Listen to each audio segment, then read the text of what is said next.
జయశంకర్ భూపాలపల్లి మహముత్తారం మండలం బోర్లగూడెం గ్రామంలో అర్ధరాత్రి అగ్ని ప్రమాదం చోటు చేసుకుంది. వడ్రంగి వృత్తి చేసుకుని జీవించే కొండపర్తి బతకయ్యకు చెందిన ఇల్లు షార్ట్ సర్క్యూట్తో దగ్ధమైంది. ఈ ప్రమాదంలో వడ్రంగి పనికి వినియోగించే యంత్రాలు, పనిముట్లతో పాటు ద్విచక్ర వాహనం కూడా ఆహుతయింది.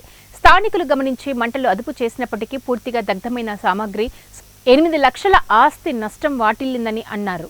జీవనోపాధి కోల్పోయిన తమను ప్రభుత్వం ఆదుకోవాలని బాధితుడు వేడుకుంటున్నాడు.